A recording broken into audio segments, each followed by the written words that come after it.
On the field, off the field, sports talk, entertainment, and more. This is Sauce on the Side. Well, hello there, Dippers, and welcome back to episode 109 of the Sauce on the Side podcast. As always, Dippers, I'm your host, Drake, joined by the man, the producer, Mr. Leighton Pip Shavantone. In a mere 5 days, Lee Corso will be on our TV sets. Dippers, today we will break down the whole entire NCAA football landscape for you. Today is our college football preview show. We are going to talk the Power 5 conferences, what teams we think are going to win each of those, what teams we expect to be in our Final Four, players that we expect to be on Heisman Watch, players that we think have a legitimate chance to win the Heisman, and we will break down the AFC and NFC South. 1 through 4, talk a little bit about our top defenses, top value defenses for fantasy football, and just a little bit of MLB chatter. So, Leighton C, let's start it off. NCAA football preview, guys. We are going to start with the SEC. We're going to give our winners for the East and the West and who wins the division. Leighton C, let's start off. SEC East, who do you like? I'm going to go with Georgia. I know Florida is going to be better this year. I think Florida will challenge them in the head-to-head game. But I think Kirby Smart just has Georgia at another level, almost an Alabama precedent right now of college football. They are a team that could actually challenge Alabama this year, but they will win the East. Yes, things that you look at in college football, the teams with the best rosters typically win, unless you have a guy who's just an absolutely great quarterback, or you have an absolutely great head coach. And in the East, there's really one guy that I can pinpoint as being the best coach, and that's Kirby Smart. And there's one team that has the best roster, and that happens to be Georgia, and has been true over the last few years. We know what they are. They're a hard team to beat because of the offensive line play. They have strong runners. Swift is coming back, and he is a great piece to be running the ball behind that offensive line, who even has a player that could potentially be the number one pick in the draft next year. They're going to have a top 5 wide receiver in the SEC, transfer in from Cal, and this team really is just going to go as far as Jake Fromm takes them. The only question I have is with Jake Fromm, unfortunately. We've seen him 9 of his 14 games last year. He completed 70% or more of his balls, but he only had one game over 280 yards passing, and he's only had 2 games over 300 in his 29 starts at Georgia. The only thing is, he's 24-5 because he has an absolutely great team around him. So I will take Georgia all day in the SEC East. Leighton C, who do you like for the SEC West? Is it anybody other than Bama? It's absolutely Bama. And on the defensive side of the ball, they're kind of weak at linebacker this season.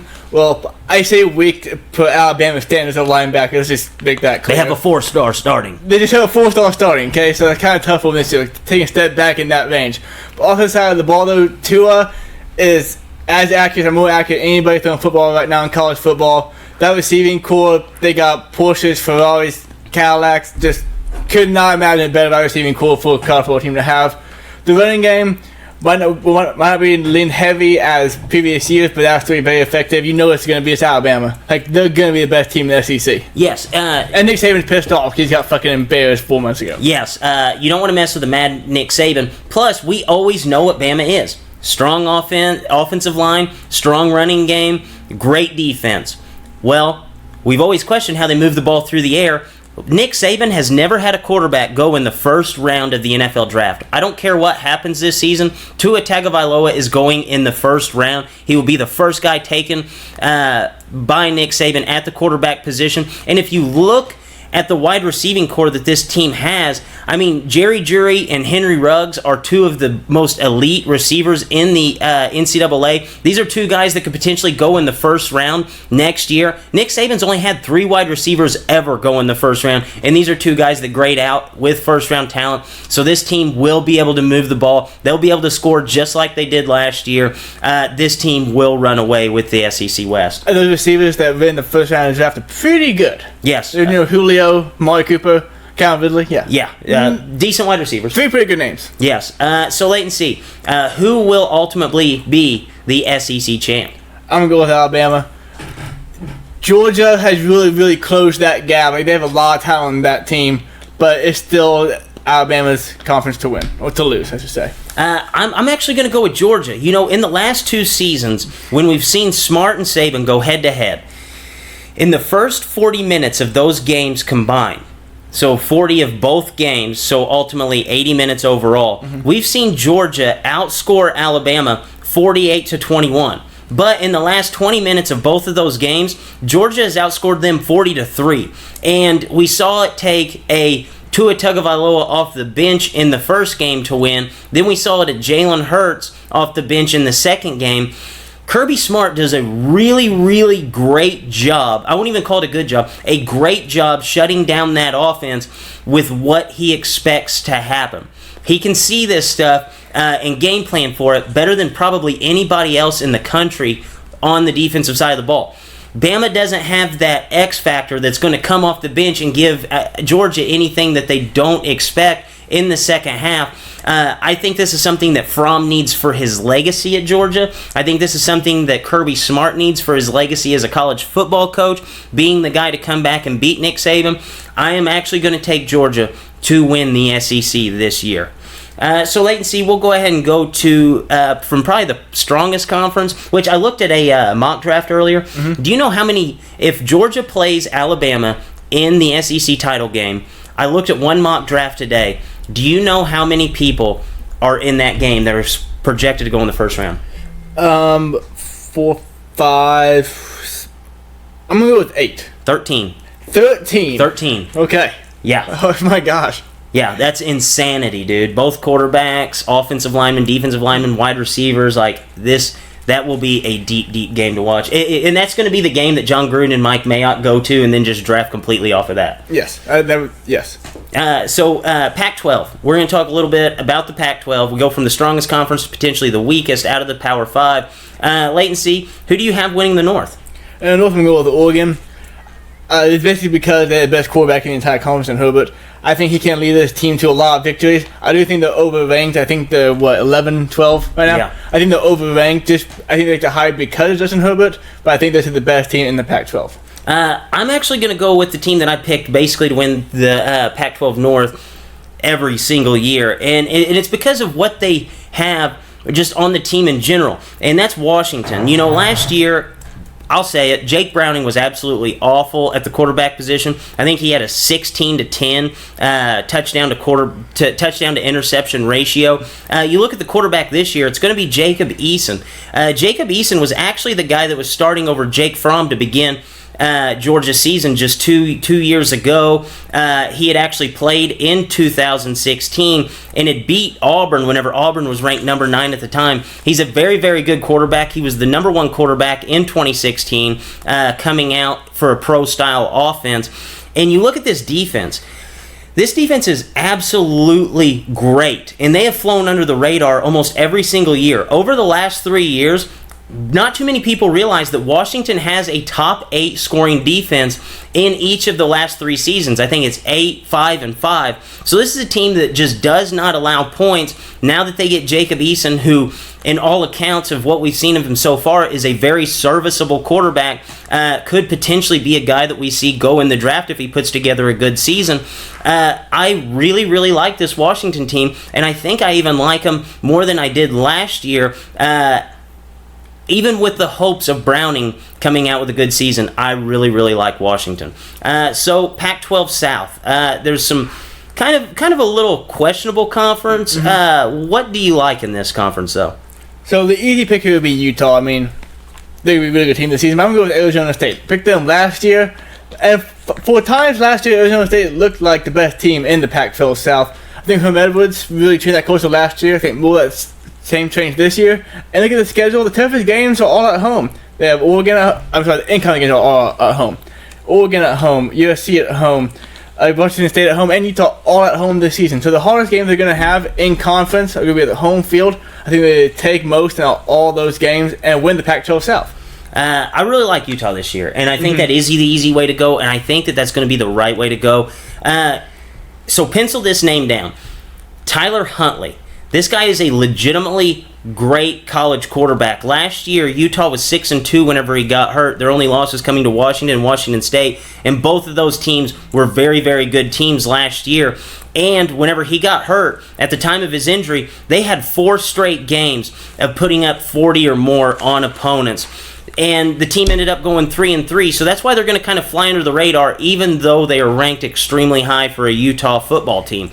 They're getting their leading passer, leading rusher, and top 2. They're getting their leading passer, rusher, and top 2 pass catchers just from a year ago.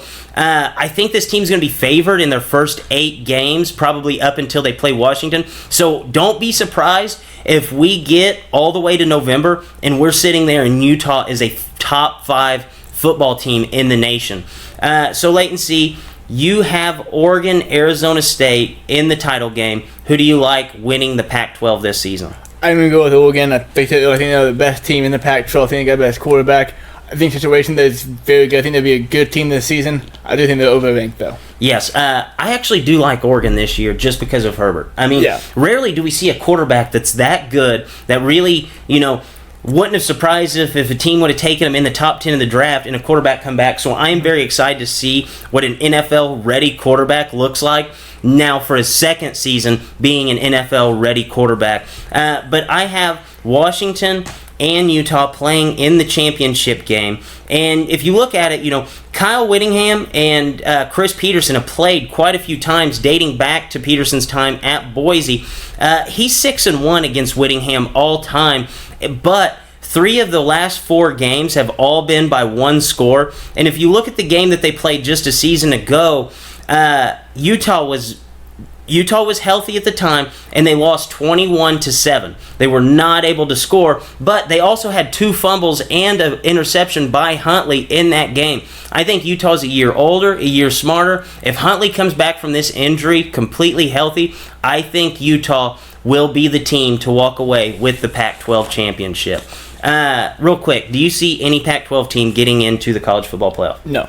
Okay. I thought we just had to throw that out there because I think there's no chance. There's not one. Yeah, these teams are good enough to win. Obviously, somebody has to win that conference, but there's not one team that just stands out heads and shoulders that's going to go, the 11-1 that's going to be necessary to make the championship. Yeah. So wait and see. We'll go ahead and go to the Big Ten. This one's going to be interesting. Obviously, Urban Meyer is no longer the head coach at Ohio State, so I think this opens things up a little bit.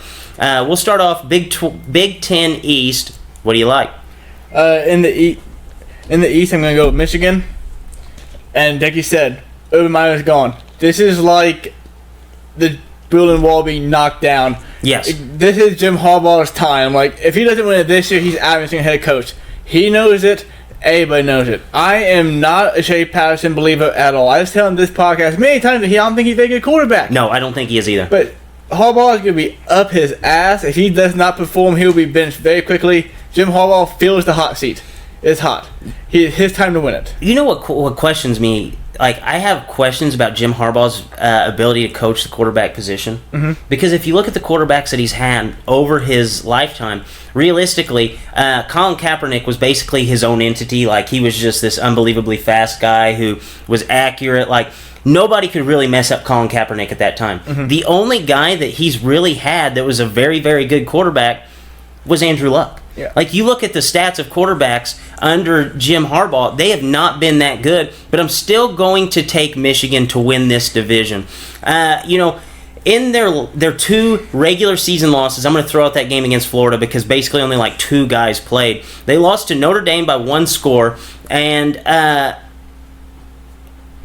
was Shea Patterson's first game for this team. Obviously, you could say that, well, Notre Dame didn't have their quarterback playing then. They were starting Brandon Wimbush.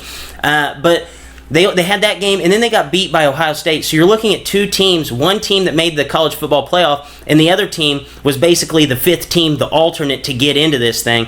I just think that, you put together 3 top 10 recruiting classes in the last 4 years. You're going to be more talented than people. Obviously, I have questions. Is Ryan Day being able to lead Ohio State to a Big Ten championship just in his first year as a head coach? I think Michigan is just too talented, even with the questionable play from Shea Patterson, to win this. To not win this division. I really like Michigan this year. That being said, though, Ohio State Justin Fields, who's the top recruit in the country, just happened to go to Georgia and not be able to play right away. Yes. And went to Ohio State and made a whole lot of things happen in that transfer portal that NCAA doesn't want to pay the players, but they have a thing called the transfer portal. Where he's eligible to play immediately. A free agent. They just need to send Tate basically. Martell straight into the transfer portal and be able to start for Florida Atlantic next week. Man, that's all he's got. Latency, Big Ten West, probably one of the worst divisions that we're going to talk about today. Who do you like winning this? I'm going to go with Iowa. They lost a lot on defense, but bringing back A.J. Spencer, who had 10.5 sacks last season, to lead that way. And on offense, they lost Noah Fant and T.J. Hawkinson, both first-round picks. But being back to quarterback. In Wisconsin, who basically been the king of that side for a long I can remember now, quarterback just decided to transfer. So there's 2 freshman quarterback in Wisconsin. I don't like that. So I'm going to go with Iowa winning that side. I'm actually going to go with Nebraska. I figured you were going to go that way. Okay. I was waiting for you to get your little jab in. Scott Frost took coaches there. That's why. In the discussion. He took over a team that went 0-13, took him to a 6-7 season, then went 13-0. He was 4-8 last year, started off 0-6. He lost a 1-score game to Colorado, who started off 5-0. Lost a 1-score game to Troy, who went 10-3 and had just beat LSU the year prior. Lost a 1-score game to Wisconsin, who was ranked 16th at the time, and a 1-score game to number 8 Ohio State, who finished in the top 5. I really like what this team is bringing back. You're bringing back Adrian Martinez, who's a quarterback who's a legitimate threat to be the next guy to pass for 3,000 yards and rush for 1,000. He's a guy that could realistically be a Heisman candidate, especially in the offense that Scott Frost runs, which puts a lot on the quarterback. If he makes good decisions, I think they will be very, very dangerous this year. And you look at how guys develop underneath Scott Frost. He had Mackenzie Milton his first year, who only completed 58% of his passes. Adrian Martinez completed 65%. So on all accounts, he's a better quarterback than Mackenzie Milton in his first season under Frost. So it's going to be very eye-opening how he's able to transition into year 2 and probably have a better grasp on the offense. They have J.D. Spielman, who's a legit 1,000-yard receiver, and they got a very, very good transfer named Derek Mills, who just 2 seasons ago at Georgia Tech ran for 770 yards with 12 touchdowns as a true freshman.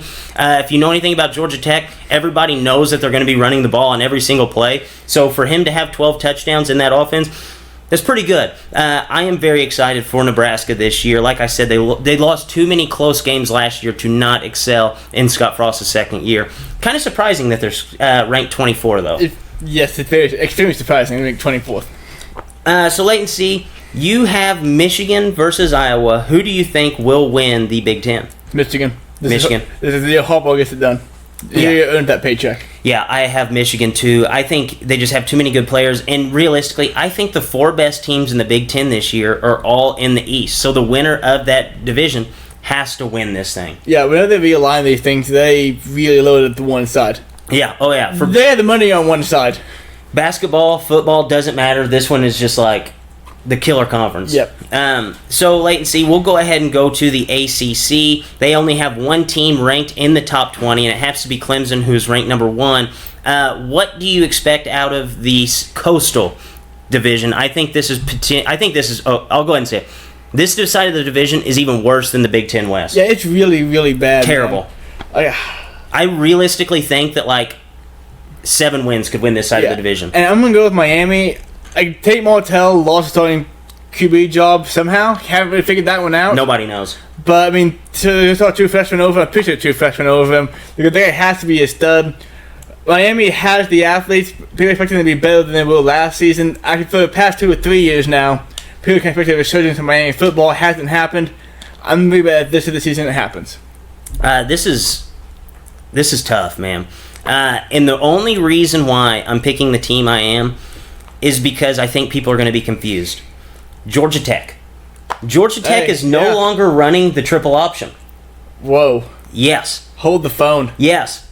They are no longer running the triple option. I feel like whenever they go out there to play other teams, they'll see the gold helmets. They'll immediately just stack the box, and then good things are going to happen to Georgia Tech. Georgia Tech wasn't a bad team last year. Mm-hmm. I think that they now have more offensive weapons that they can now run something other than just a triple option every single freaking play. But this is a bad division. Yes. Absolutely terrible division. So Atlantic side, tell me you're picking Clemson. I mean, yeah, it's Clemson. Like, there's literally no argument you can make to me that it's not going to be Clemson. How does Clemson make the football playoff? They show up to all the games. Yes. Don't miss the bus, anybody. Yes. Clemson shows up, they're going to win. I said it before. Trevor Lawrence, whenever he took over that starting job, he would win 3 national championships. I'm going to stick with that. So the Big 12. I think this is one that could be surprisingly deep. I think a lot of people are only just looking at the top 2 teams. They look at Texas, say, well, that's Texas, and they see the success Oklahoma's had under Lincoln Riley, and they assume they're going to be there. But I think this is going to be one that's deeper than a lot of people expect. What do you have as the first of the last 2 teams remaining for the Big 12? I'm going to go with Iowa State for the first one. Okay, I like it. I love it. I mean, the being back the quarterback from last year, being back 7 stars on offense, 8 stars on defense. Chinooka got the experience out there. A lot of people are going to pick Texas. I think Texas is in for a rude awakening because they had the recruiting wins, but are those players ready to become actual game wins? Do you know who Iowa State's kicker is? I don't know who that kicker is. Connor Ass Alley. His name is Ass Alley. Yes. That's probably the best thing in college football. Sound it out. I think this team is going to finish second, but I'm just going to keep riding the hype train for late and see. I like Iowa State a lot to be in the title game for the Big 12. The defense is always sound, and like Leighton said, they are legitimately bringing back almost everybody on the defensive side of the ball. And if you look at the offense, yes, they did lose 2 guys that went high in the NFL draft with Hakeem Butler and David Montgomery, but they have pieces there. I would rather bring back my 5 offensive linemen than 1 wide receiver or 1 running back. And they have Brock Purdy. This is another guy you need to write down if you're not familiar with the name. Brock Purdy, Iowa State started off 1-3 last year. They give the freshman a chance.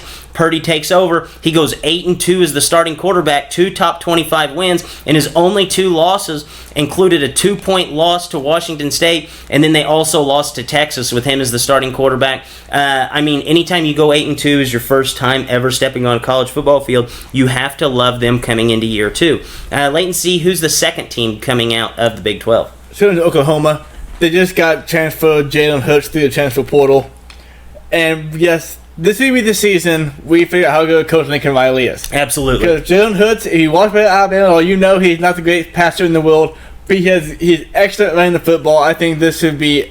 I'm excited about how his offense works.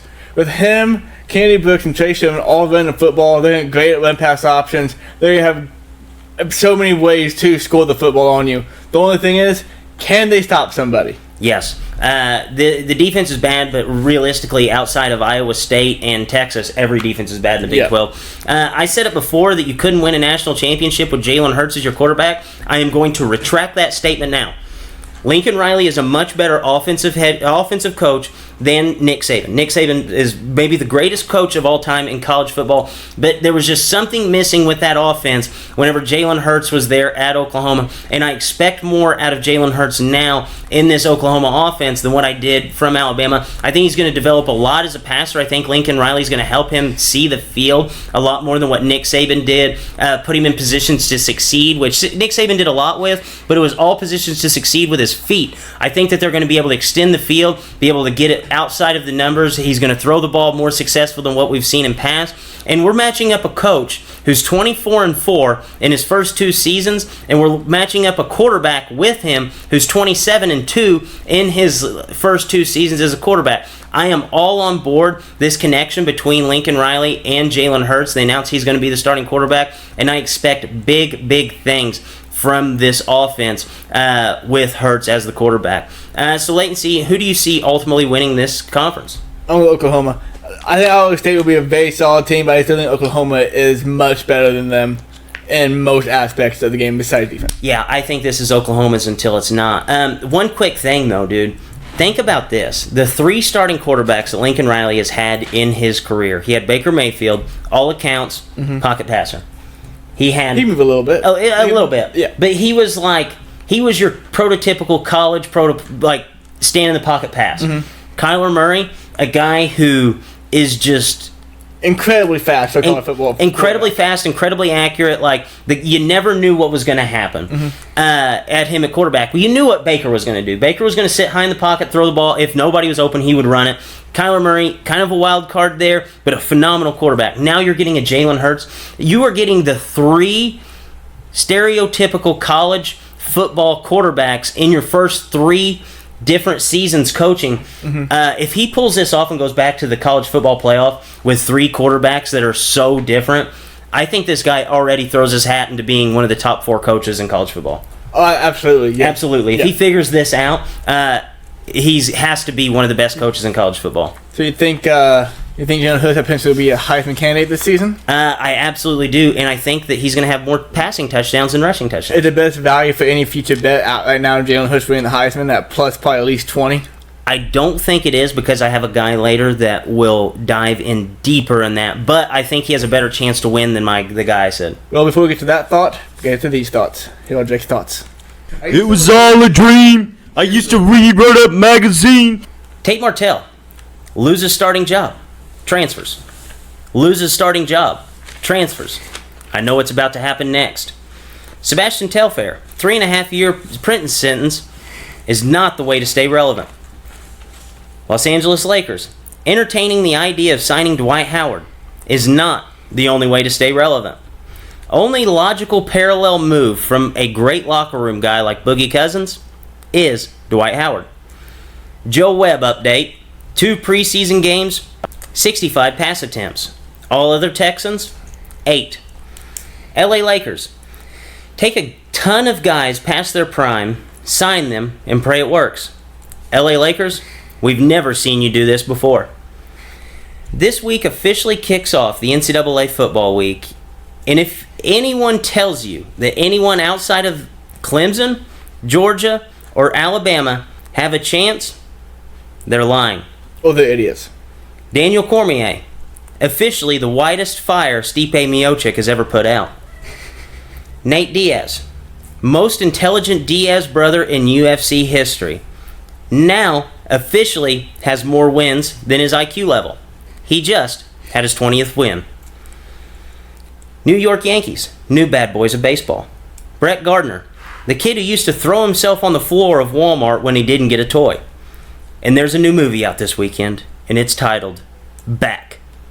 And it was written by the NCAA football. So, latency, we're going to go ahead and stay on the NCAA hype train that we're running right now. And we're going to do a little bit of overrated, underrated. So, latency, we will start it off with teams that we think that are ranked incredibly too high coming into this college football season. Well, my number 1 team ranked too high is Notre Dame. And that's probably because of what we saw from them last in the college football playoff. They got actually housed. And it seemed like any time they play a team, like an actually good top-tier football team, they just get housed. They get absolutely trounced by them and have to a football game. And they keep getting ranked high because, one, it's Notre Dame, they're very well respected because how good they were 40 years ago. And 2, they do have good players. But when it comes showtime, the lights come on, they never bring it. And Drake, the past 2 or 3 years, the thing about Alabama, even Alabama lost games, being that the playoff has been, when the lights come on, they're going to bring it. Notre Dame never brings it, so I can't figure out why they keep getting ranked so high. No, dude, I don't understand that at all. You know, you throw them in the top 10, yeah, they did win all the games that they needed to get into the college football playoff, but everybody knew that they just weren't that good. Mm-hmm. This is because what happens whenever you're an independent school. Dude, we have Army going 10-3 every single year, but everybody realizes, hey, it's Army, they have a ton of great guys. Yeah. ton of great guys. But realistically, as a football team, anytime you put them up against a top 25 team, we know what's going to happen. And Notre Dame just happens to be just a step above that. And you have all these independent teams that have good records every single year, and it's because they don't have those conference matchups where no matter what is going to happen, you play these teams every single year, so they can actually beat you. And Notre Dame, they just get this like hogwash schedule that's just a big jumbled mess of just bad teams from the ACC, and then occasionally you'll have like 2 ranked opponents. I am not buying into that at all. I do not like Notre Dame. I have another one that's actually in the top 10 is Texas. You know, you look at what Texas did last year. They beat Kansas by 1 touchdown. Kansas went 3-9. They beat a 3-9 Tulsa team by 1 touchdown. They beat Baylor by 6 points. They beat K-State, who is one of the worst K-State teams we've seen over the last few years, beat them by 5 points. And then Texas Tech, who realistically was not a good team last year under Cliff Kingsbury, they beat them by 1 touchdown. So you're expecting a team who had perfect quarterback play from Sam Ehlinger, who we don't think that he's a perfect quarterback. I don't, especially. In his 3 games that he threw a touchdown in, they lost. Sam Ehlinger is going to throw more than the 3 games that he threw an interception in. They lost 2 of them. I'm sorry, they beat Kansas by 1 touchdown, so I have to retract that statement. But if he has any errors, they will lose the game. And Sam Ehlinger is a quarterback that I expect more than 5 interceptions from, and that's just the truth being known.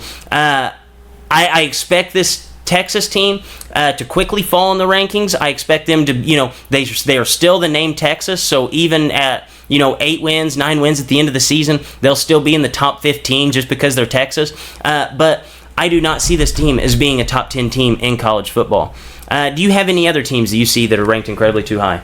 One more that's ranked way too high, and the reason Texas is like a high cut for the coach, same reason here, is Nebraska and Scott Frost. So Scott Frost gets a ton of credit for being really good at UCF twice or 3 times, how many times that was. Nebraska is not a good team last season.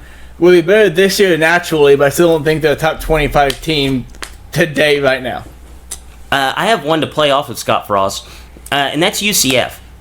Did you realize UCF is ranked 17th in the country right now? I saw that. What a joke, man. So last year, this team came in off of a perfect season. They just played Auburn and beat Auburn, the team that beat Georgia and Alabama, 2 of the top 4 teams left, and UCF beats them. They ranked them at 21 last year. Now they're a team that's obviously worse. They have 2 quarterbacks that would be the starters that are going to be out for the entire season, and now they're like, okay, yeah, we'll respect them. We'll put them at 17.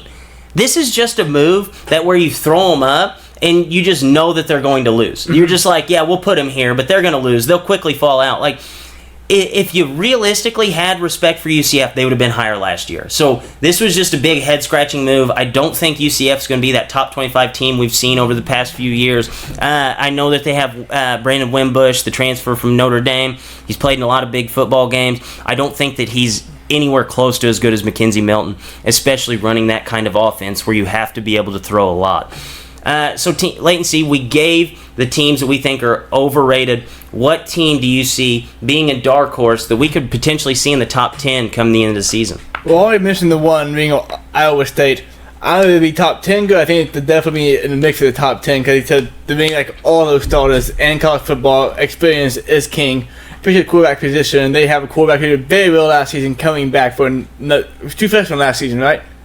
Who's this? The quarterback for Iowa State. Yeah. Coming back, I think it'd be a great year for Iowa State. Yeah, no, I am big on Iowa State. I think Iowa State potentially they have the makeup of a team that we could realistically get into that last week and be questioning whether or not this team could be the last 4th team in. I mean, they are a very, very good team. It just depends on how big of that step from year 1 to year 2 Brock Purdy takes. And it's kind of weird saying that about Iowa State. One team that I have that I think that they have 0 chance to make the college football playoff, just because I have put myself in this position before and the team runs the table and they don't make the college football playoff, and that's Utah State. This team went 10-2 last year, and their only 2 losses were to number 11 Michigan State by 7 points in the first game of the season, and 9-point loss to number 21 Boise State at Boise.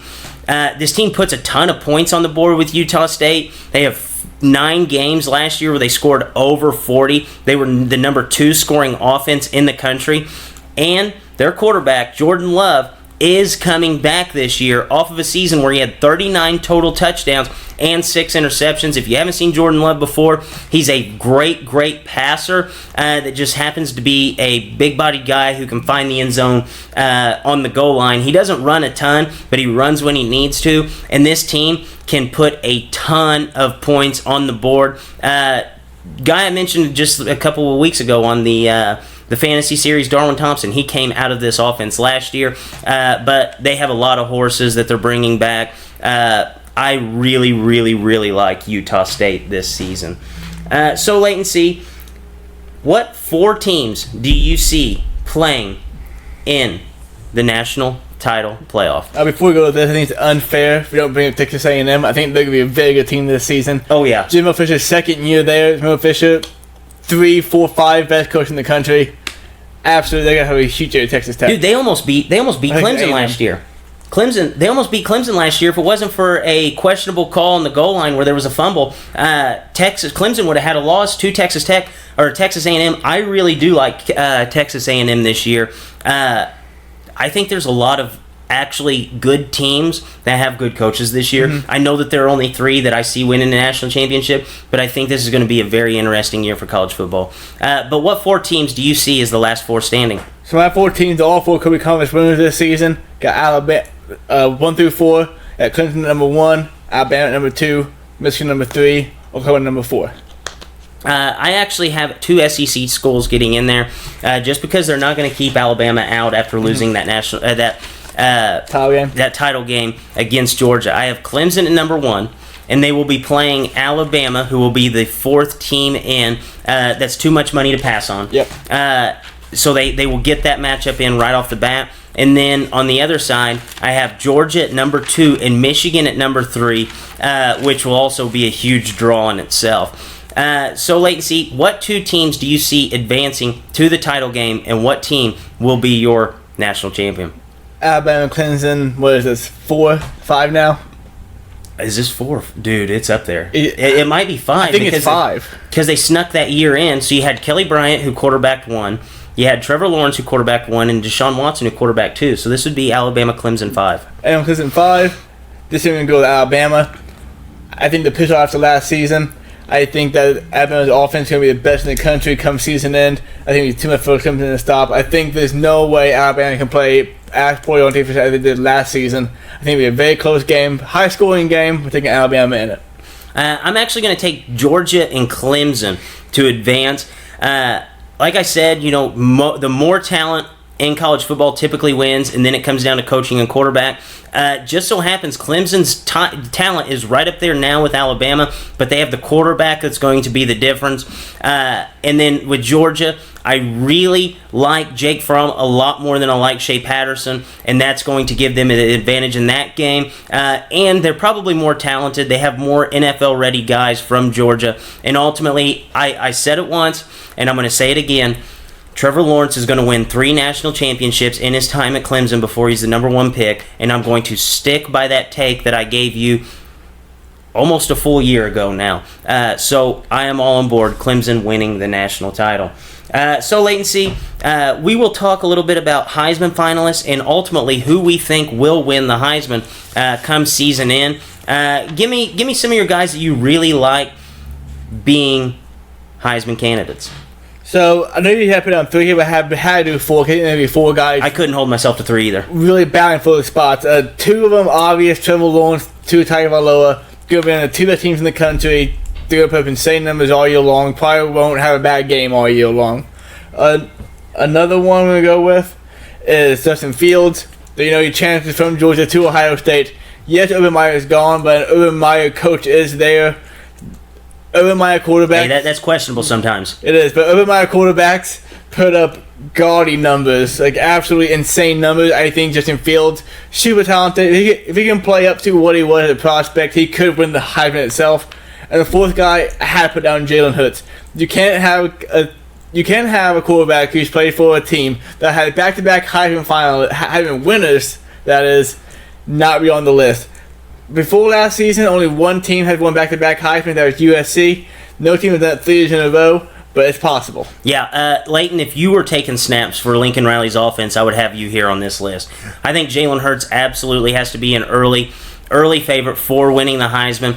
We've just seen Lincoln Riley do it twice in his 2 seasons as a head coach. Also, I have written down here is Adrian Martinez, the guy from Nebraska. I think he's going to put up some gaudy numbers. I think he has a legitimate chance to be a 3,000 and 1,000 guy. That's 3,000 passing, 1,000 rushing. And then my other dark horse here before I get to the 2 guys that I think that will legitimately be the 2 guys battling out, that's Rondale Moore. If you guys watched the game Purdue versus Ohio State last year, there was a little bitty guy out there. He's about 5'9", who is absolutely all over the field. He returns punts. He returns kicks. He's a wide receiver. He can run out of the backfield. The guy had 2,200 yards last year of all-purpose yards, which was 3rd in the country last year.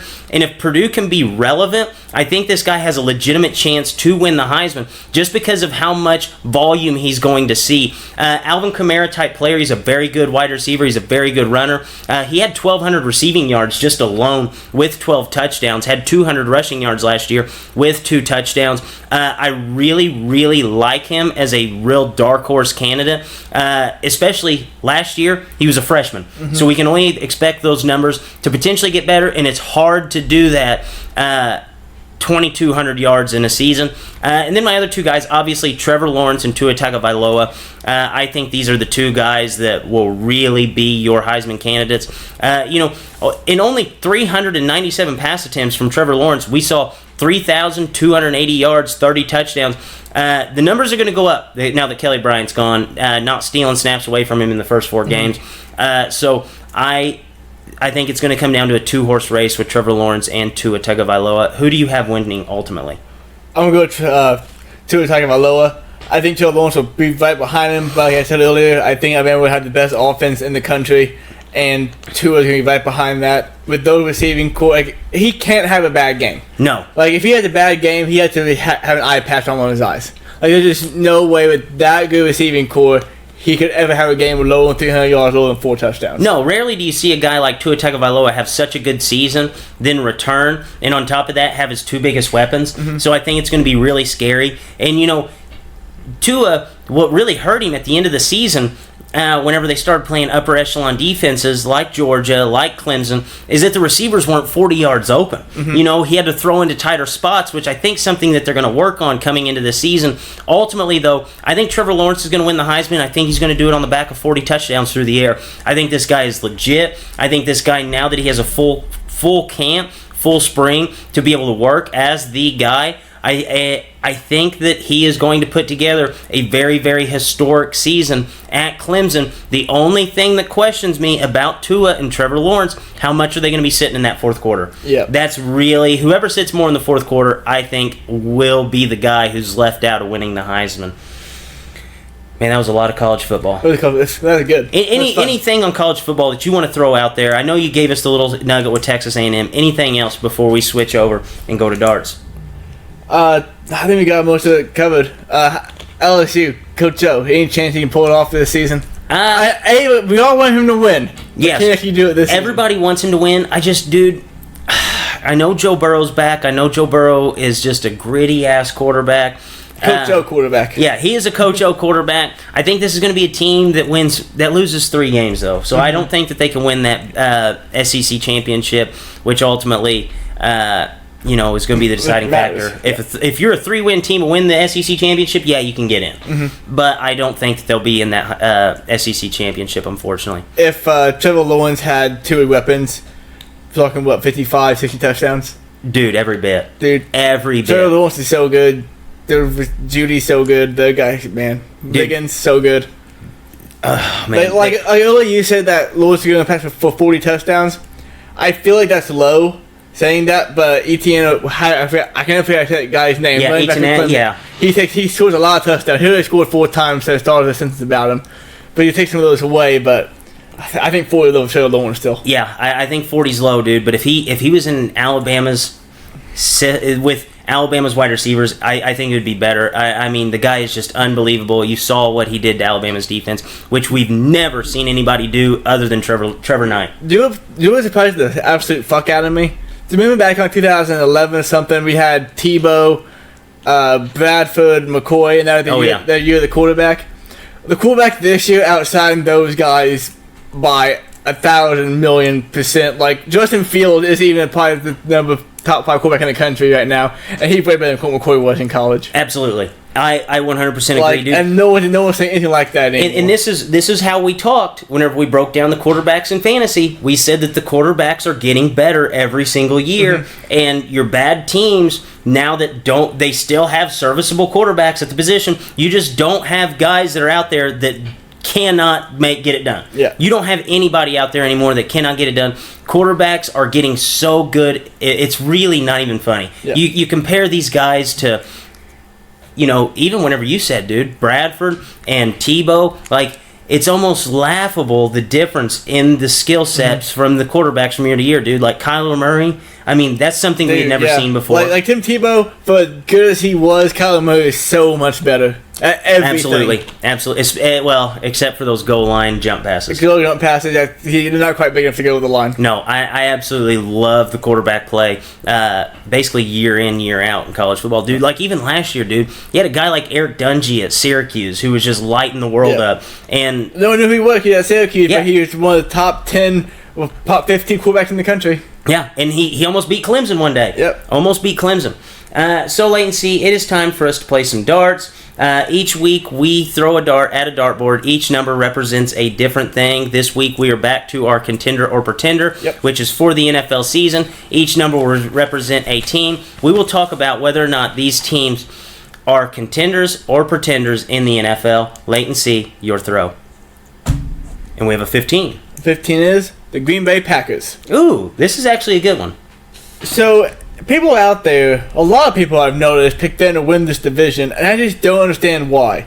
Yeah, they got rid of Mike McCarthy. Do I think McCarthy was a bad coach? Yes, kind of. No good at running the offense. I think a lot of problem was still Aaron Rodgers, and I'm going to be very, very surprised if Matt LaFleur comes in here and just changes how Aaron Rodgers plays football. Like, Rodgers is one of the best throwers of football of all time, and he knows that. And he's a great improviser, and he knows that too. So I'm going to be very surprised if things change in Green Bay for the better this season. So I'm going to go with not a contender. Yeah, I don't think it is either. Usually I say if you have a guy as great as Aaron Rodgers that you have a legitimate chance to win. But we've never seen it with Matt LaFleur. So I'm not going to believe it just yet. This is really his first test as a head coach, and whenever we saw him as an offensive coordinator, realistically, if they didn't turn around and hand it off to Derrick Henry 400 times, nothing got working. And you look at what he did with more of like the today's NFL running back that can catch the ball out of the backfield with Deion Lewis, there was a lot to be desired even there. Corey Davis, a very skilled wide receiver, could not put up numbers in that offense. So offensively, they're going to be fine because of Aaron Rodgers, but they're not going to get any bump from their head coach, which I think is going to be necessary for this offense to be good enough to win a Super Bowl. I think they're going to be fine. I think they'll be an okay team, but I am going to say that the Packers, if you're looking at this team and looking dead in the eyes of Aaron Rodgers, it's as big as a pretender as you've probably ever seen. I have to agree with you. Yeah. So, second throw. And we have a 14. 14. The Atlanta Falcons. Ooh, this is a good one. Good one. So 2 seasons ago, this basically was the greatest show on turf. With Kyle Shanahan running the offense, like this thing was just a well-oiled machine, could not be stopped. Great. And then you look at what they did with Sarkisian, and there was a lot left to be desired with that offense. I mean, the offense was so good that basically it could run itself. He got in there and just got in the way, made it a mess. Now they got Dirk Cutter there. I don't think Dirk Cutter's a great head coach, but he's a good enough offensive coordinator to make this thing work whenever you have the likes of Matt Ryan, Devontae Freeman, Julio Jones, Mohamed Sanu, and Calvin Ridley, and even Austin Hooper at tight end, which the man loves tight ends. The defense, now that they're healthy, for the most account, they're healthy. This team last year, basically first week of the season, they were 2 safeties down, throwing, their third and fourth safety out there trying to defend the pass, and it just wasn't working, which ultimately affects the way the offense is called and has to play the game. I think that the Falcons, with what they have on offense and what I know the pieces are on defense, it will not surprise me one bit if this team comes out here and looks like they did just a few seasons ago whenever they could not be stopped. And for that simple fact alone, talent alone, I think this team is actually a contender. I do agree with you guys. Off talent alone, they have the offense side of the ball for sure. One of the best situations in all of football. I think they're going to win that division this season, and I think that this team is definitely a contender. I do too. I'm actually surprised that you said that because I haven't heard too many people talk highly about the Falcons yet this season. They're very innovative for some reason. I don't get it. They have everything back again. Yeah, everything went wrong, dude. Last year, you had a running back that was gone within the first few snaps. You had your 2 safeties gone. Nothing went right, and they still won 7 games. Mm-hmm. I just don't get it. So, your throw. And we have a 19. 19. Staying in the NFC South, Carolina Panthers. This is an interesting one. I'm going to go with non-contender. I actually think the team will take a giant step back this season. Mainly because I don't think Cam Newton's healthy. Actually, we know he's not healthy. Yes. He's on a pitch count in training camp. That's not what we want to hear. The defense that was once all-world, that was 4 years ago. Yes. I think this team is going to struggle to even win those games. I think it's hard time getting above 500. I absolutely agree with you. I think this is a team that if they win 8 games this year, that will be a win in their book. You look at this team last year, man. They were 6-2. I was calling them a contender. You had Cam Newton not go down, but we knew that he was hurt. For the rest of the season, played terrible, and now these same questions are popping up before training camp. I think this is as big as pretender as you can put on one team. I just do not see them being able to win 10 games, and that's something you have to have if you're a contender. Obviously, Cam Newton's healthy. Yeah, I will book this team down as being a legitimate contender just based off of Cam Newton himself. But realistically, outside of Christian McCaffrey and DJ Moore, are you scared on anything in the offense? Mm-mm. Absolutely not. And like you said, this defense has not been legit in a long time. I know they added Gerald McCoy, but let's be honest. Gerald McCoy's on the back end of his career. Yeah. So I just don't buy into this team whatsoever. I think it is a definite pretender. And last throw. And we have a 20. 20 is Pittsburgh Steelers. This is another good one.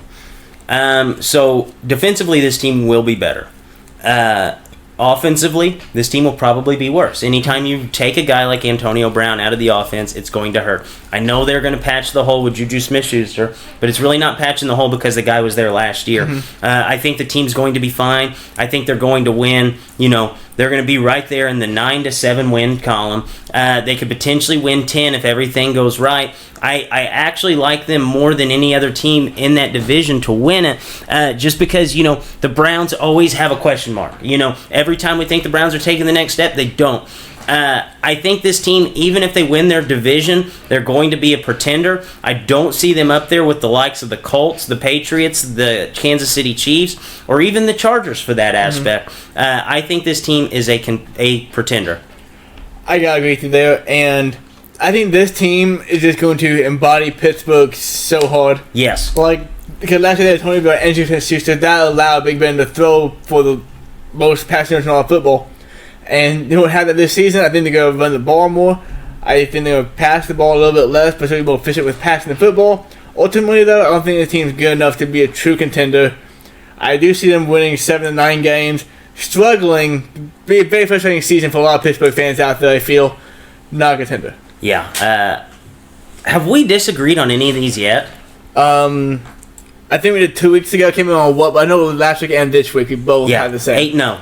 Undefeated. Never lost. Never lost. That actually surprises me a lot, especially with a lot of the opinions we typically have. So, Leighton C, we got to talk about it with the Falcons, and we're going to actually break down their division today. We're going to break down AFC and NFC South 4 through 1. Leighton C, what do you like in the AFC?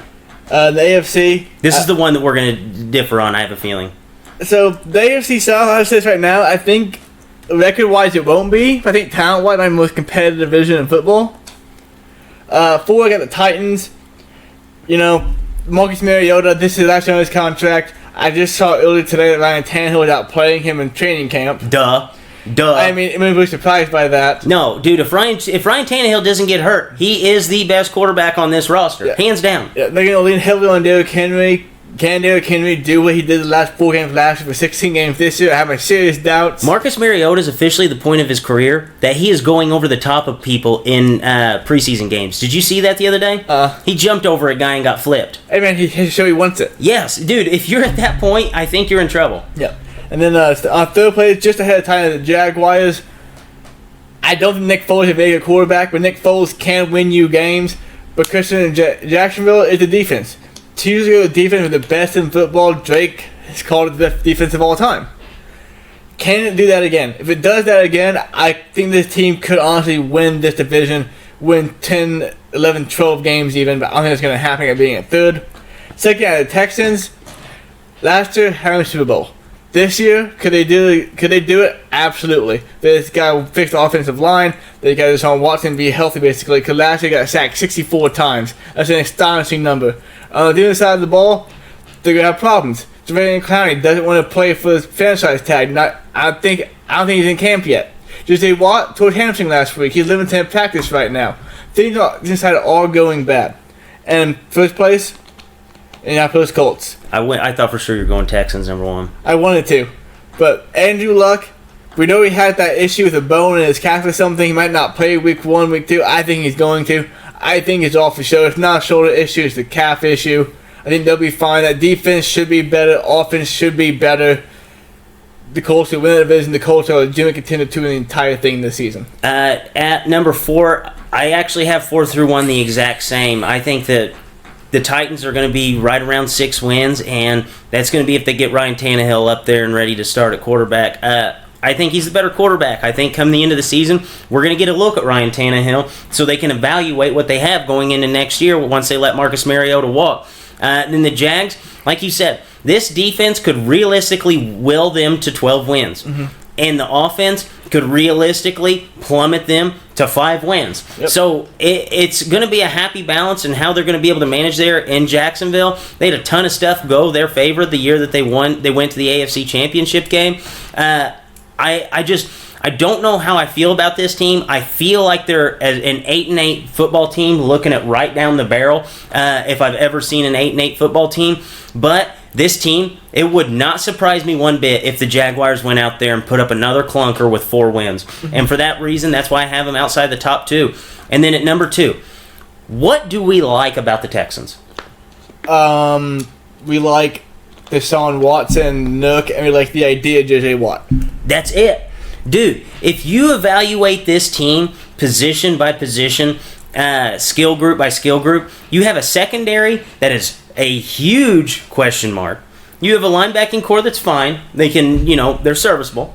You have Jadeveon Clowney, you have an elite group of guys up front with Jadeveon Clowney, with Merciless, and then you have Jadeveon Clowney, Watt, Merciless. So you have an elite group there, but 2 of the guys, we wouldn't be surprised if they didn't play a snap this year. With J.J. Watt already having problems being injured, if that goes to linger on at all, he's going to be in trouble. You have Jadeveon Clowney, who might not even step on the field because of contract disputes. And then on the offensive side of the ball, we don't like him at running back. We don't like him at the offensive line. And outside of DeAndre Hopkins, we really don't like him at wide receiver. So we're really leaning on a Deshaun Watson and a DeAndre Hopkins to win a team, to win a division, to go out there and win 12 games. I'm not buying into that. I wouldn't be surprised if the Texans didn't take a huge step back this year. We don't even like him at coach. We just like We hate him at coach. Yeah, we hate him at coach. We like a quarterback and a wide receiver to win a division. I say the Texans are a 9-win team, and that's if everything goes right. And then ultimately have the Colts. I love them everywhere. You know, we've said we love the offensive line. You like the defense. You like the skill players. Like, they have everything that you need to win a championship. The only question is Andrew Luck healthy? Because with Andrew Luck, they're going to win 12 games. Without Andrew Luck, they'll probably win 6. So this division has more question marks than any other division. Yeah. 100%. Yeah, like I said, I think this is the most competitive in football. Okay, Jaguars won this thing. We're going to be that shocked. Like we just said, if the defense plays what they were 2 years ago, then they could win 12 games again. Dude, if the Titans got things figured out at quarterback, and you know you have the J.J. Watt thing linger, you have the Javion Clowney thing sit out the whole year, and then the offensive line is just as bad as last year. Andrew Luck doesn't play. We could say the Titans would win. Mm-hmm. So a lot of question marks in this division. So let's go ahead and go to the NFC South. Latency 4 through 1, run them down. 4th place, Carolina Panthers. Just talked about them during darts. Cam's hurt. That's offense gave you other things. Just Chris McCaffrey. Defense is going to get progressively worse. I think they'll be competitive, but I do think there'll be a team that only wins 5 or 6 games this season. I believe they got the Buccaneers. Buccaneers had a big move in the offseason signing Bruce Arians. Bruce Arians is a top 5, top 3 NFL coach. He can do amazing things with his offense. If this team won 9 games, wouldn't be that shocked. Basically, issue is defense. Defense was awful last year. They did get Devin White in the draft. How much will he do as a rookie remains to be seen. Second, I got the New Orleans Saints. At some point in time, you just have to start regressing. And I think this is the time where start regressing. We saw Drew Brees in the last season. The numbers just went down. He got tired.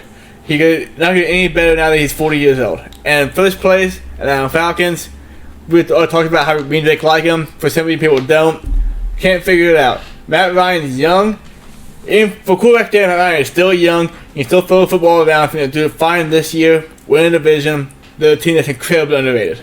Yeah, dude, I don't know how we've done this, but I think this is 2 straight weeks we picked the exact same divisions. Because at 4, I have the Panthers. I think this is a team that is on high regression alert. It's a team that went 15-1, went to a Super Bowl, and never had a chance to rebuild. All they did was just Band-Aid pieces that fell off. And then the Bucs. I think the Bucs are another team that we could be looking down the barrel 8-8. They're a team that is very, very talented offensively. It's just, can Jameis Winston make the right throws necessary, which I think with Bruce Arians, it's going to help put him in the right direction. The defense is better than a year ago. Getting Devin White, obviously the guy was the best linebacker coming out of college. He checks all the boxes, especially roaming the middle of the field for this team, which was absolutely terrible defensively. They couldn't be much worse. And then I have the Saints. I have the Saints on a regression alert, mainly because Drew Brees is outside of that window almost. I'm not going to say he's Drew Brees is not dead. Drew Brees is still a very, very good NFL quarterback. But where we saw him at the beginning of last year and the year prior, he was just on another planet. And I think he's going to have a little bit of regression to be a 10-win football team. They're still going to be a good team. I just don't think that they're going to have enough to win the division because ultimately I think the Falcons are just too talented, and Matt Ryan is almost, like you said, he's not an old quarterback by any stretch of the imagination. He's almost in that spot where quarterbacks get whenever they've been in the league for a long time, where their physical traits are still there, but mentally they're playing chess and everybody else is playing checkers. And a new revamped offense with Dirk Cutter. You have all the pieces there. Defensively, they're still as strong as ever with Takk McKinley, Vic Beasley attacking the quarterback, Desmond Trufant and the boys back in the secondary. The secondary, player for player, is one of the best in the NFL. Can they just stay healthy? That's the problem. But I do like the Falcons, and it would not surprise me if the Falcons looked like they did when they went to the Super Bowl just a couple years ago. So wait and see. it is time to get to the fantasy portion of the show. So we've kind of dialed this back a little bit because it's going to be hard to talk at nauseum about defenses and special teams. But go ahead, give me your top 5 defenses for the season. So number 1 top defense, Chicago Bears. Last season they were the best defense in fantasy by a very large margin. That being said, I would not overdraft. I still would tell you at least 11th, maybe 12th round of draft defense. Make sure you have everything in place because ultimately a defense will not win you a championship. It can only cost you more about flex players. Number 2, Jacksonville Jaguars. I think they're going to humongous rebound this season. They do face good offenses in the AFC South. However, I think this defense is too talented to not be a big successful defense.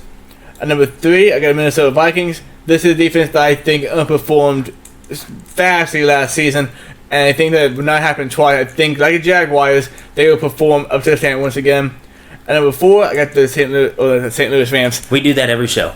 Los Angeles Rams lost in the Hong Kong Sioux, but still got to keep Talib. They still got Marcus Peters. Still a mega Peters on that defense. Should be one of the top units again.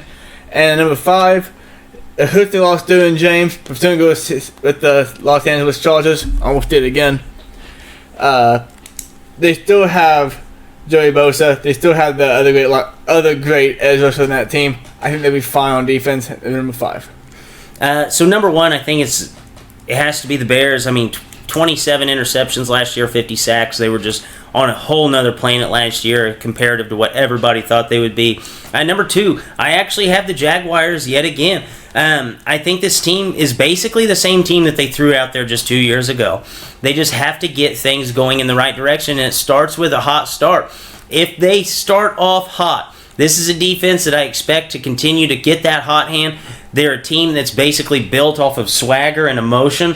So if things start off very, very bad, I expect the Jaguars to be very, very bad for the full season. But I think that this is a team that's going to be playing with a chip on their shoulder and will put things together and be a top-tier defense. Number 3, kind of a surprise here, I have the Broncos. Vic Fangio was the mastermind behind that Bears defense last year.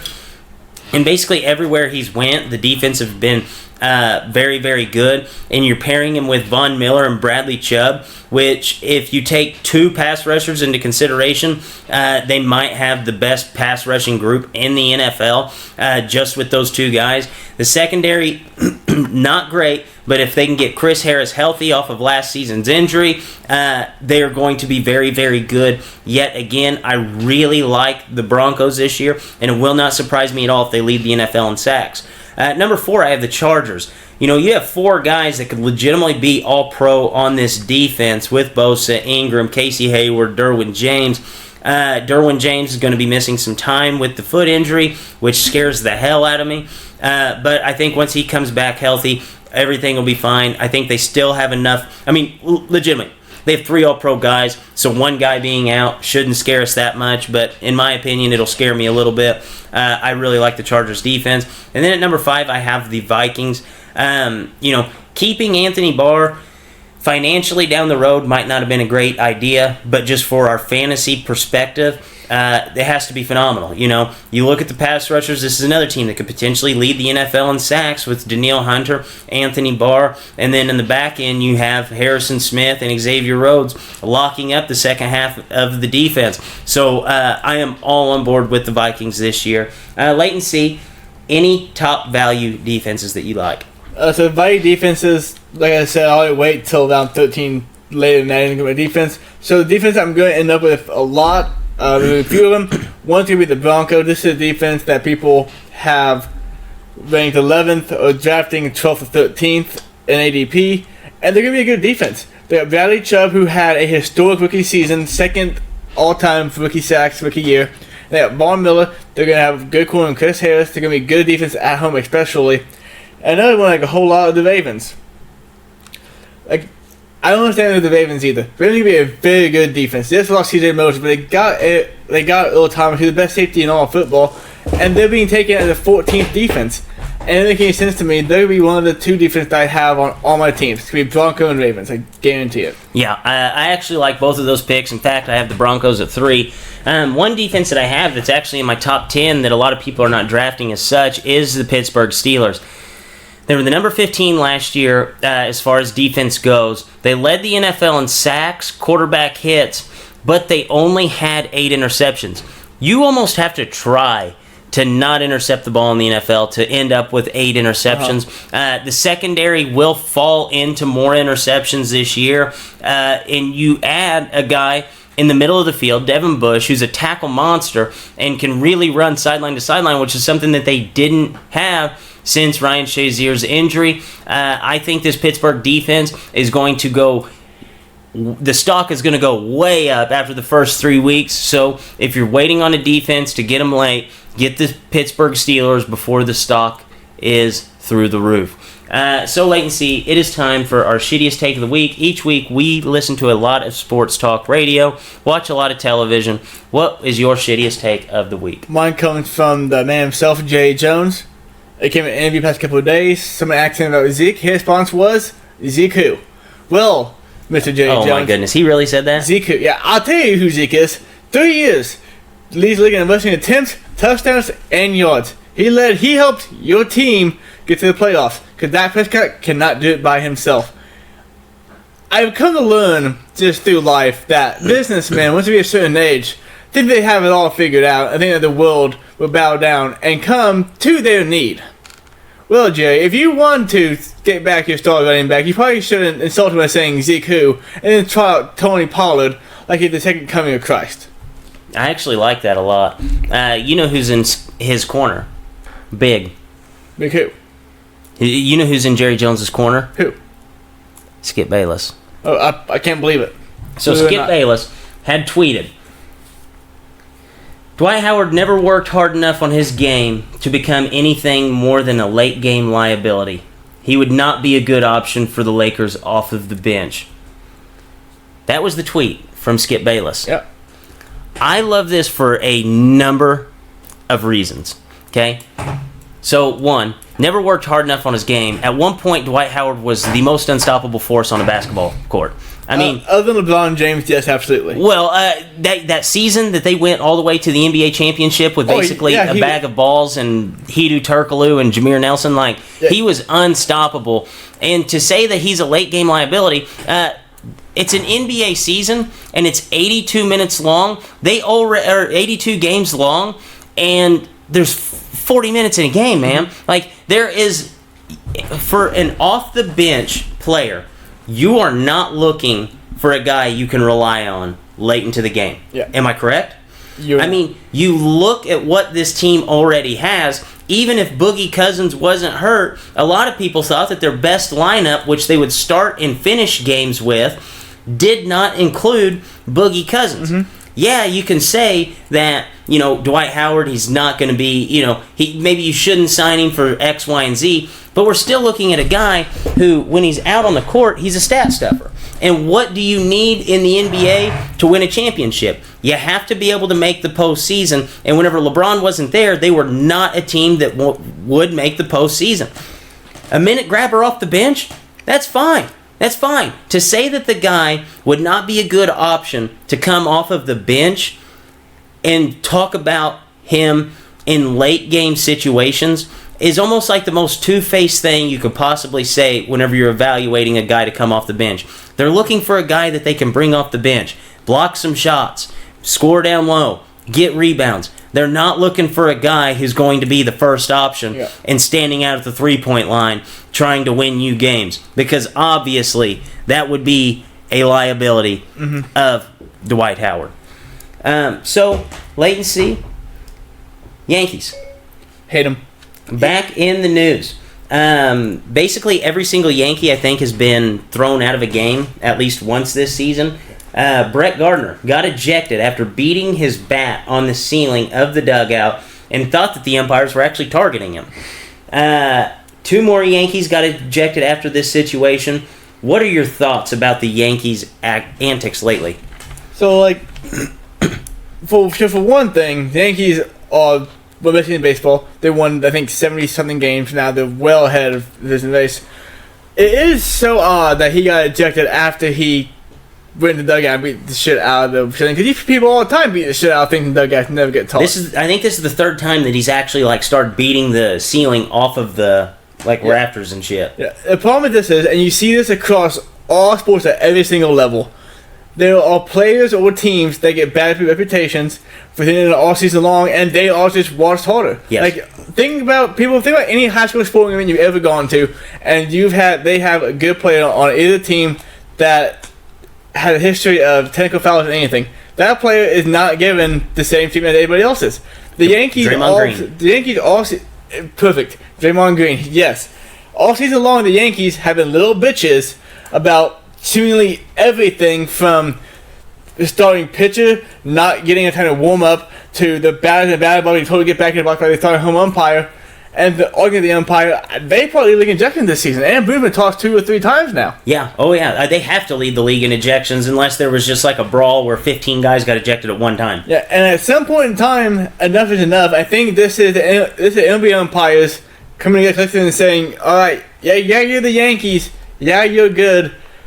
But seriously, just stop. Yes, I 100% agree. Like, to go into the dugout, beat a water cooler, whatever you want, like, that's one thing. But whenever you're sitting there, you're sitting on the bench with your bat, just smashing the top of the dugout. For like 30 seconds. He did this for a minute. Yes. That's absolutely crazy, you know? Like, people never get ejected for hitting the water cooler because that's something that you do it and it's gone. Done. But if you're sitting there just like during another guy's at bat for a whole 30 seconds beating the shit out of the ceiling, you have problems, man. Yeah. Like, this isn't just you're hot-headed, you come in the dugout, you sling something across there, you hit something and it's over. You're just sitting there intentionally being an asshole, just looking onto the field, hitting the dugout. It's kind of like whenever, you see a little kid and they just continue to do the same thing just to see if anybody will notice. Mm-hmm. And they're just like, okay, will they notice me? Looking right at them. You know what you're doing. Mm-hmm. You need to be treated like a little kid. I mean, send him to timeout, do whatever you need to do, because eventually this will catch up to the Yankees. Because if they have this kind of moxie, which is not a good look in baseball, throughout the regular season, they're going to get into a potential situation in the postseason where the umpires gap for bullshit is going to be so razor thin that it's not even going to be funny. They're going to do something so small that's going to affect them in a big way because somebody's going to get ejected for something that was not an ejectable offense, but the umpires now have targeted you because you have done this so much. I think it's just a terrible look for the Yankees, a team that's always like, oh, you can't have a beard on this team, but we'll back you if you beat a ceiling. Or, oh yeah, we'll back you if you get thrown out 5 times in a month. Like, you can't have it both ways. Yeah. And also, Brett Gardner, dude, man, Brett Gardner, my least favorite Yankee of all time. Just ahead of Derek Jeter. Brett Gardner, do you know how to do the nicknames on the players back during Players Week or weekend or whatever? Yes. He said he didn't want a nickname, because not the Yankee way. What? He said he didn't want any name on his jersey. He didn't want any name on his jersey, because Yankees never have names on their jerseys. You know what's funny about that is, did you hear, which this should actually be a shit take of the week, this probably is number 1, he said that they don't let him have fun. He said that the league won't let him have fun because that's whenever they kicked him out. He said that they take it too serious, that they just don't want the players to have fun. They're letting you put a nickname on the back of your jersey, which should be fun, right? Yeah. And you don't even want that, but you want the ability to be able to sit in the dugout and pout like a child and beat the ceiling. Yeah. The Yankees have over 70 wins. I think they're having fun. But I'm sorry you can't hit above 220, and you're not having fun. But I think everyone else have had a pretty good time. Yeah. You and James Paxton are having bad times. The other 23 guys in the locker room are loving life right now. Yeah. I think this is just absolutely insanity, especially to couple it with the fact that he doesn't even want a nickname on the back of his jersey. Mm-hmm. Just don't want him to have fun, man. I honestly think that had one either. No, he's not having fun. No. They should just put a period on this jersey. I'm sorry, Yankees have 83 wins. Sorry. I should show them short. Best record in baseball. Very good team. We could do without this. Legitimately the best record in baseball, having no fun, because Brett Gardner hitting 220. That's awesome. So, guys, it is time for Leighton C to be in the spotlight. Each week he goes out and he watches several different movies, and he brings them in to review. Leighton C, what do you have for us today? We're going to continue with Hard Knocks this week, through after this. And Drake, I gotta say, through 2 weeks of Hard Knocks, this is the worst Hard Knocks season I've ever seen. This could have been the best. It could be Easy. Dude, there is so much stuff for them to go off of. Yeah, and probably because Antonio Brown is not there. Now, next week, we do get the Antonio Brown helmet saga covered in full next week. Looking forward to that. But this week, only got a few highlights for you, really. It starts out with they make a joke of a foot, like something is a foot. Time out. Was Jonathan Abram any better? Who was in this episode as much. Okay. Charles Woodson did talk to him and tell him how to be a professional. Good. So that actually happened. That I kind of thought that was Charles funny. Woodson's like the #1 guy to get advice from, too. Yeah. If you want to have a long career. Yeah. So basically, it starts out with talking about how things in training camp were going, something's a foot, then boom, Antonio Brown foot issue. They show you the feet, looking pretty bad. Now, granted, they don't look as bad as you imagine. Like, here's even Mr. Deeds. Oh, yeah. And so his frostbite foot was all black. Oh, yeah. That's what you imagine Antonio Brown, you're wrong. It's just the skin's put on the bottom. I'm not saying it's not a serious thing, but I mean, it's not what you imagine it is. Whenever you hear frostbite, I think that's what everybody imagines is Yeah. Mr. Deeds. Yeah, but I guess it's not what it was, or that's not what it is anyway. And then it went into the joint practice between them and the Rams, where the Rams really showed who the class of the NFL is, because they just annihilated the Raiders. That surprises me. The Raiders were so thrown off, they just dropped open pass at some points. Aaron Donald, you already know this, made the Raiders O-line look like absolute high school football players, just absolutely dominated them. Coach, I got pissed off. And then it goes on to Nathan Peterman versus Mike Glennon talking for the backup quarterback job. So the Raiders this year are okay, 2 quarterbacks, it sounds like, which is a very bold move for today's NFL, especially when you got to pay a 13 quarterback anything. Right. So basically, it was just back and forth, Peterman and Mike Glennon. John Harbaugh got Nate Peterman's ass. He not being decisive enough because he had no confidence because he threw 5 picks in his first career half. Timeout. He got on to Nathan Peterman for not being decisive enough? Yeah, not being confident in his own abilities when he had no abilities at all. Okay. Because was it a decisive issue? Yes, he wanted him to throw the football. And We know what happens when Nathan Peterman throws the football. Yeah, there's about a 30-minute clip where all it is Peterman dropping back and people yelling, throw it, throw it, throw it. You got players saying, man, they just got to let go of football at some point. So, He'll let go of it right into the defender's hands. Do you know what happened? Do you know what happened? He throws the football, throw his picks. That's awesome. And then, and like I said, this is episode, not any highlights, because we're already at the game. And the game comes, and they really highlight the quarterback battle between Peterman and Glennon. Glennon starts off the game. Battle of the ages. Glennon has one good drive. Then we got John Gruden on the mic saying, I like this Mike guy. Man, that's a good drive. He didn't have him running read options, did he? I don't know what he had him running. Then the very next drive, Nate Peterman starred, then got bit from Mike Glenn. The following drive, Nate Peterman, knowing he sucks at throwing a football, how did he prove himself? 30-yard run. And then John Gruden's all happy again. That's awesome, dude. So nothing really came out of the game. However, one player who I do like, him in his name right now, he's a rookie, broke his arm. That's unfortunate. Broke his hand. He played through it. I like the guy. He was very confident. Went and got a full sleeve. And then training camp. Nice. He got the Mad Max logo. He got like a skull or something. He got one of those stickers with his draft pick number. So I always love when guys do stuff like that. Whenever they're not guaranteed to make the team, they still get all the tattoos they're already on the team. That's one of my favorite things about the NFL. I feel like a tattoo during that time would not be a good idea because it could hamper your play. Yeah, I feel like you want to really get tattoos maybe on a bye week. Yes. Like, make the team, know you're on the team, then, bye week comes, get a tattoo. That's amazing. Last season, the guy who didn't believe in mermaids got a teardrop tattoo, didn't make the team. Bold decision there for that. That is bold. But, I don't know. Hard Knocks right now gets a solid 1.8 dips. This Perry episode was probably the worst one I've ever watched in my life. Honestly, I'm going to get 1 dip. Dude, they have so much material. Like, usually whenever you get a Hard Knocks team, you're like, okay, how can we spin this into being something entertaining?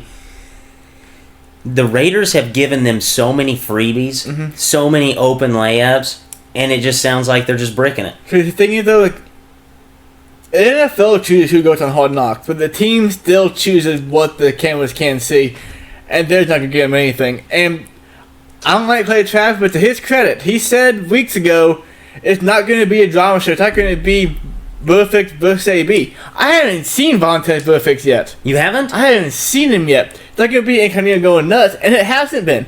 Because the Raiders just aren't going to let them get that. Wow. The highest ratings Hard Knocks ever had, and I think it was '08 when the Dolphins cut Chad Johnson. Yeah. Because they showed it. That people want to see. That's what drives ratings up. The Raiders aren't getting anything close to that. What did the Raiders give them? They cut some guy you didn't know. That's crazy. However, next week we do get the full AB helmet saga. AB is at practice. Yeah, he's at practice. Today he came voluntarily to practice. He is there. Next week episode, I want at least half an hour of AB. If not, it's getting one dip again. Yeah, I hope you get a full hour of it, dude. Like HBO, Because that's what it deserves. HBO, you guys aren't stupid. You guys are the highest premium movie service for a reason. Show us what you want to see. Give the people what they want. That's a song by Drake, apparently. No, that's an actual song, too. Oh, really? Yeah. So, any bold predictions for this sports week? It didn't happen last week, but eventually, I'm going to guess again that one of the NL wildcard teams just fall off a cliff. My bold prediction for the week is that the U will not be back, and I feel like they will get drummed by Florida this week. So we'll have to wait another season for the U to be fully back. And on that note, for Drake, for Leighton, Dippers, as always, stay saucy.